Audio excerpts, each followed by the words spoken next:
Keep the applause going for Rhys Nicholson. Shit. This better be good now, okay.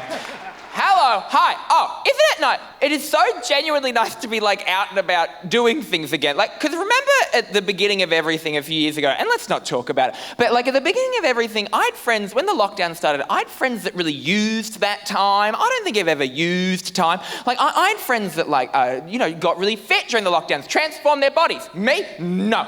I've been in a relationship with the same man for over a decade. At the beginning of the pandemic, we locked the doors and we started drinking like it was Jonestown. I've never given up with such abandon in my entire life. What a thrill. I reckon for 6 to 9 months, the closest we came to any kind of exercise was we once tried to have sex under a weighted blanket. And it's the least anxious I've been during sex in ages. So the results are there. Talk about clean and jerk. Bam, comedy's back. What? But I've been with my partner Kyron, which is so close to a name. We've been together for 11 years now, and we are letting ourselves go. And I think that is a nice thing to do within your relationship. It's nice to let yourself go because it means that we're not looking around anymore. Do you know what I mean? It's kind of this is just for you. I'm not looking, But you gotta make sure that it happens in parallel. You're gonna let yourselves go. It has to happen at the same time. You ever seen a couple where someone's going through a health kick and the other one isn't? You're like, uh-oh, TikTok, TikTok, TikTok. This feels like when you're gonna quit a job and you start stealing stationery. It's. I'm gonna end up on top because I turned 32 this year, which is not old. I know 32 is not old, but I think we could all admit your 30s is when the rot begins. All right. Now look, I know when I say that, there's a bunch of people in the audience in their 40s that are now just you wait, you just wait. You just wait until your 40s. That's when the shit really begins. And then people in their 40s complain about aging, so people in their 50s are like, well, just you wait. You just wait. Just wait until you get into your 50s. And it just keeps going and going and going until someone's in their 90s at a seance. Well, just you wait until you're dead.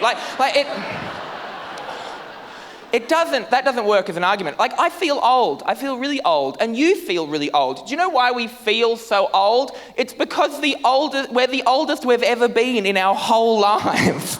And that feels really old. I definitely feel much older than earlier on when I was younger. I don't... Just certain things happen in your 30s that no one warns you about. I found out recently, I was at my GP's, my doctor's, just having a checkup, and just through conversation, I realised that he's a little bit younger than me. And what's that about? I didn't know that's possible. He says things like, cool, and it's that's not for in here, champ, And it just, I've always had old doctors, and there's something very comforting about having a very old doctor. I think it's because they're dead behind the eyes. And that's what you want for it. They've seen the world. Nothing's going to shock them. With an old doctor, you feel like you could be like, oh, this seems pretty bad. And they're like, no, we saw a lot of that in the trenches. It's... But this new doctor, I could be like, oh, they'll show this seems pretty bad. And be like, oh, I've never seen that before. Oh, I'm going to get a book deal. Yeah,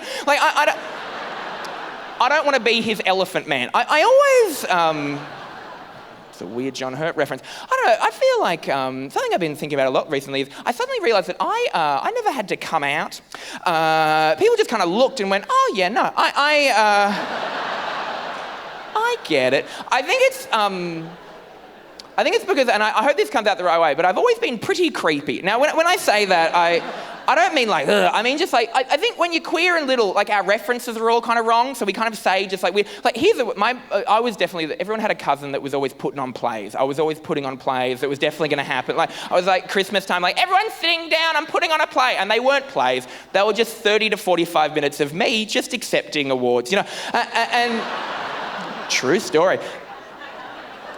My mother only reminded me of this recently. Out of nowhere, when I was about 9, I started calling her mother, which is a bit creepy until you just, just think of me like mother. Imagine a little 9-year-old boy just, mother, what's for dinner, mother? More gruel? It's pretty creepy. And she said over the course of about 2 months, it developed into Mother Dearest. What the fuck is that about? Mother Dearest. Mother dearest. It got to the point, people had come over for dinner and they weren't sure, is this your son or a little boy that died here in the 1800s? So why can't I be both, mother dearest? Remember, we died in a well together. I think they always knew, because I grew up in a place called Newcastle. Newcastle, yeah, look at us out and about. It's a lovely place now, isn't it? But when I lived there, it felt like the first 10 minutes of Billy Elliot. Like just a lot of coal mining and no dancing. And it is...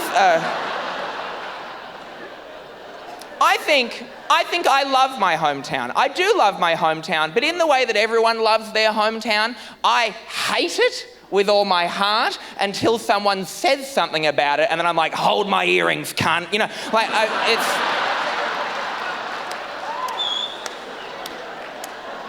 it might be a shithole, but it is my shithole, and it ruined my life.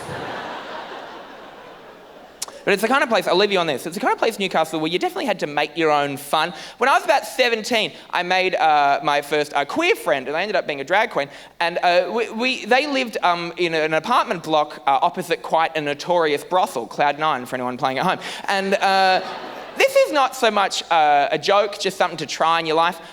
We used to do this thing after school every afternoon when we were about 17 and veering into 18. We'd sit on the balcony and we'd huff amyl, not important to the story, just a little bit of colour. And we would sit on the balcony, and as we watched men walk into the brothel, we'd go, Dad, and then duck. And that's just something to try. Enjoy the rest of your lives. Good night, bye.